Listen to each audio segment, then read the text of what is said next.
Hey, we've got some homemade salad.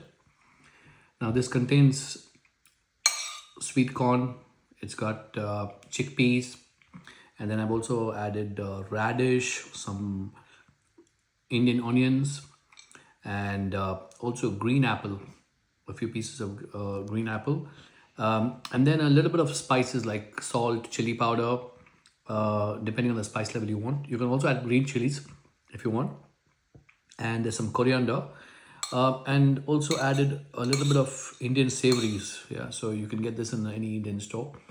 Yeah, so let's try this and see how it is.